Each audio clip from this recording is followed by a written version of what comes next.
तुम लोगों को पता, हम तो पूरे 15 दिनों के लिए मायके जा रहे हैं। सचमुच? थोड़े दिनों के तो बहुत ज्यादा मजे आने वाले हैं। बस सिर्फ 15 दिन ही? लेकिन हम तो कम से कम 1 महीना रहेंगे मायके में। साल में एक बार ही तो जाना होता है वहां पर, वरना तो साल भर वही चूल्हा चक्की बैठकर संभालो। हाँ, ये तो बिल्कुल सही कह रही हो। हाँ, और नहीं तो क्या। यह गर्मी की छुट्टियों पर ही तो मायके में मस्ती कर पाते हैं। मैंने तो इनसे साफ बोल दिया है, जब तक जी चाहेगा तब तक मायके में रहूंगी। मुझको जबरदस्ती बुलाने की जिद मत करना। और हमने तो मायके वालों के साथ ही हिल स्टेशन पर भी घूमने का प्लान बना लिया है, क्योंकि कब से भैया भाभी कह रहे थे साथ चलने के लिए। इस बार बंटी के पापा भी वहीं पर आ जाएंगे, तो सब लोग वहीं से किसी न किसी हिल स्टेशन पर घूमने चले जाएंगे। बहुत दिनों से एक साथ कहीं घूमने नहीं गए। अनुराधा के घर किटी थी और सारी टीम मेंबर्स किटी में इस बार सिर्फ इसी बात पर चहक चहक कर चर्चा कर रहे थे कि कौन कितने दिनों के लिए मायके जा रहा है। और यह स्वाभाविक भी है, क्योंकि गर्मी की छुट्टियों का शुभारंभ जो होने जा रहा था। लेकिन उन सब के बीच वैशाली बिल्कुल चुप, आंखों में नमी लिए हुए वहीं पर बैठी थी, क्योंकि उसका तो मायका बचा ही नहीं था। भैया तो नौकरी के कारण भाभी और भतीजे के साथ विदेश में रहते थे, और जो मम्मी पापा के रहने पर मायके के साथ संबंध बंधा हुआ था, वह भी भगवान ने कोरोना काल में छीन लिया। वह तो इतनी बदकिस्मत थी कि मम्मी पापा के अंतिम दर्शन भी ना कर सकी, तड़प कर रह गई थी। लेकिन वह भी और उसके ससुराल वाले सभी मजबूर थे। कहाँ कोई किसी से मिल पा रहा था। बस पड़ोसियों के द्वारा फोन पर ही उन लोगों का हाल चाल मिलता रहा। भैया भाभी भी आने में पूरी तरह से असमर्थ थे। कभी कभी परिस्थितियां कितनी जटिल हो जाती हैं कि इंसान के हाथ में कुछ भी नहीं रहता। यही सब सोचते सोचते ना चाहते हुए भी उसकी आंखों से 2 बूंद आंसू उसके गले पर लुढ़क ही आए। लेकिन उसने झट से अपने बह गए आंसू को पोंछने की कोशिश की कि कहीं कोई उसके आंसुओं को देख न ले। लेकिन सभी मेंबर्स की निगाह उसके चेहरे की ओर पहुंच ही गई, और तभी अचानक सभी मेंबर्स को अपनी गलती का एहसास भी हो गया, क्योंकि कोई भी वैशाली की इन परिस्थितियों से अनजान नहीं था। सॉरी यार, हम लोगों को बिल्कुल ध्यान ही नहीं रहा। सब एक साथ अपनी गलती महसूस करते हुए बोली। कोई नहीं यार, यह तो स्वाभाविक ही है कि गर्मी की छुट्टियां शुरू हो जाएं और मायके जाने की बातें ना करें। ऐसा तो बिल्कुल भी नहीं हो सकता। लेकिन कोई बात नहीं, अगर मुझको अपने मायके जाने का सुख नहीं मिलता है, क्योंकि मेरी ननद रानी तो अपने दोनों बच्चों के साथ यहाँ पर हम लोगों के पास आ जाती हैं, और उन्हीं लोगों के साथ मस्ती करके हम लोग और हमारे बच्चे बहुत खुश हो जाते हैं। उन लोगों के साथ सचमुच बहुत मजा आता है। पूरी छुट्टी हंसी खुशी मस्ती करते हुए कब बीत जाती है, बिल्कुल पता ही नहीं चलता। 1 साल तो मेरे बच्चों को भी छुट्टियों में नाना नानी के घर ना जा पाने का मलाल ही रहा। लेकिन अब वह भी शायद परिस्थितियों को समझ गए हैं, इसलिए कोई जिद नहीं करते। वैशाली ने ठंडी सांस भरकर उदास होते हुए कहा। हाँ वैशाली, यह बात तो बिल्कुल सही कह रही हो तुम। हम सभी लोग भी तुम्हारी ननद से मिले हैं। सचमुच बहुत अच्छी है, वह तुम्हारा बहुत ख्याल रखती है। भगवान सबको ऐसी ही ननद दे। उसमें से सबसे वरिष्ठ मेंबर तुलिका ने उसकी ननद की खुले दिल से प्रशंसा करते हुए कहा। हाँ बिल्कुल सही बात, सब एक साथ बोली। खैर, थोड़ी देर में किटी समाप्त हो गई और सारे मेंबर अपने घर चले गए। वैशाली भी घर लौट आई, लेकिन कहीं ना कहीं वैशाली के मन में झंझावात चलता ही रहा। अब तो शायद कभी भी वह छुट्टियों में बच्चों को लेकर किसी के घर नहीं जा पाएगी। भैया भाभी तो विदेश से यहाँ पर आने से रहे। मम्मी पापा के जाने के बाद सिर्फ एक ही बार आए थे, और मम्मी पापा की सारी प्रॉपर्टी औने पौने दामों में बेच कर चले गए। उस समय भैया भाभी ने बुलाया भी था कि तुमको जो कुछ भी चाहिए वह ले लो आकर। वहां एक दिन के लिए गई भी थी, कुछ सामान नहीं लेने, बल्कि बस भैया भाभी से मिलकर लौट आई।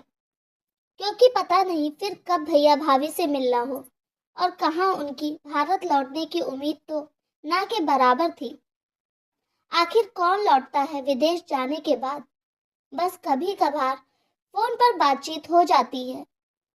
आज वैशाली का घर में भी काम करने में मन नहीं लग रहा था। किटी से सब कुछ खा पी कर आई थी, लेकिन फिर भी एक कप चाय बना ली और बालकनी में बैठ गई, क्योंकि सुभाष को अभी ऑफिस से आने में देरी थी और बच्चे भी सामने पार्क में ही खेलने के लिए गए हुए थे। अभी उसने चाय का एक घूंट ही सिप किया था कि मोबाइल की घंटी धनधना उठी। अरे वाह, जीजी का फोन है। वैशाली ने हुलस कर फोन उठा लिया। हेलो जीजी, बड़ी लंबी उम्र है आपकी। अभी अभी मैं आपके बारे में ही सोच रही थी कि जीजी से बात करूं कि भला वह कब तक आ रही हैं, क्योंकि रूही और रंजन भी अपनी बुआ और भाई बहन का बेसब्री से इंतजार कर रहे हैं। वैशाली ने बहुत खुश होकर कहा, अच्छा भाभी, लेकिन इस बार हम लोग वहां पर नहीं आ पाएंगे। मैंने यही बताने के लिए फोन किया। उधर से नीमा कह रही थी, लेकिन तुरंत वैशाली बोल पड़ी, लेकिन जीजी ऐसा क्यों कह रही हैं आप? मैं भी तो बहुत ही बेसब्री से आपका इंतजार कर रही हूँ। ऐसा कुछ भी नहीं चलेगा, आपको तो आना ही पड़ेगा। हम लोगों का आपसे मिलने का बहुत ही ज्यादा मन हो रहा है। क्या कुछ गलती हो गई मुझसे या सुभाष से जो आपने यह डिसीजन लिया है? नीमा की बात सुनकर वैशाली का तो कलेजा ही एकदम धक से हो गया और वह बीच में ही नीमा को टोकते हुए बोली, अरे मेरी अच्छी भाभी, मेरी पूरी बात तो सुन लीजिए। आप लोगों से कोई भी गलती नहीं हुई है, लेकिन इस बार मैं नहीं आऊंगी वहां। इसका मतलब यह नहीं कि हम लोग आपस में मिलेंगे ही नहीं, बल्कि इस बार रूही और रंजन को लेकर आप यहाँ हमारे पास आएंगे और यही से हम लोग आगे कहीं घूमने का प्लान बना लेंगे। आप 3 साल से कहीं बाहर नहीं गई हैं। आपका भी तो मन करता होगा कि कम से कम अपनी घर गृहस्थी से कुछ दिन दूर बिताओ। सीमा ने अपनी बात स्पष्ट रूप से रखते हुए कहा, लेकिन जीजी, क्या यह अच्छा लगेगा कि हम आपके पास आए? विपुल जी आखिर क्या सोचेंगे? फिर वैशाली ने मायूस होकर कहा, क्यों नहीं अच्छा लगेगा भाभी? और यह कौन सी किताब में लिखा है कि सिर्फ ननद ही छुट्टियां मनाने भाभी के पास आ सकती है? भाभी ननद के पास नहीं जा सकती है? विपुल, नीमा का पति, ने तो बहुत जोर देकर मुझसे कहा है कि इस बार भाभी को ही अपने पास बुलाएंगे। नीमा ने वैशाली को समझाते हुए कहा। लेकिन क्या आपके भैया मानेंगे? वैशाली फिर सशंकित होकर बोली, भाभी, विपुल ने पहले ही भैया से बात कर ली है और बस आप अपनी फटाफट तैयारियां शुरू कीजिए। इतना कहकर नहीं मानी, फोन रख दिया। अरे वाह, तब तो सचमुच बहुत मजा आएगा। 3 सालों के बाद कुछ चेंजिंग मिलेगी। सचमुच मेरी ननद रानी बहुत अच्छी है। इतना सोचते हुए वैशाली ने बची हुई चाय फिनिश की और रसोई में बच्चों के लिए नाश्ता तैयार करने के लिए चल दी। आज बहुत दिनों बाद वो रसोई में काम करते करते कुछ गुनगुना रही थी। मम्मी, आज तो आप बहुत खुश लग रही हो। दोनों ही बच्चों ने वापस आकर वैशाली को इतना ज्यादा खुश देखकर पूछा। हाँ बेटा, आज सचमुच में मैं बहुत खुश हूँ। वैशाली एकदम चहक कर बोली, मतलब बुआ जी और पुन्नी कुक्कू आ रहे हैं? रूही और रंजन भी वैशाली को खुश होकर बोले, नहीं बेटा, तुम्हारी बुआ जी और पुन्नी कुक्कू नहीं आ रहे हैं तो फिर छुट्टियों भर में तो बहुत ज्यादा खराब लगेगा। इसमें इतनी खुश होने वाली बात क्या है? रूही और रंजन वैशाली की बात काटते हुए बोले, और यह सुनकर कि उनकी बुआ जी और बच्चे नहीं आ रहे हैं, दोनों के ही मुंह लटक गए। अरे अरे, उदास ना हो, इस बार तुम्हारी बुआ जी ने हम लोगों को अपने पास गर्मी की छुट्टियां बिताने के लिए बुलाया है। वैशाली दोनों बच्चों का मुंह चूमते हुए बोली, सच्ची मुच्ची मम्मी? सच्ची मुच्ची बेटा, तब तो सचमुच बहुत मजा आएगा, क्योंकि हम लोग बड़े दिनों के बाद गर्मी की छुट्टियों में कहीं जाएंगे। दोनों बच्चे तो मारे खुशी के जैसे उछलने ही लगे। अब बस जल्दी से तुम लोग भी अपनी अपनी तैयारी शुरू कर दो। हम लोग 2 ही 3 दिन में बुआ के पास चलेंगे। वैशाली ने भी मन ही मन अपना प्लान बनाना शुरू कर दिया कि क्या क्या कपड़े और क्या क्या सामान लेकर चलना है, क्योंकि आज सचमुच 3 सालों बाद यह मौका आया था और कुछ ही दिनों बाद वैशाली सब परिवार अपनी ननद के घर बच्चों के साथ मस्ती कर रही थी।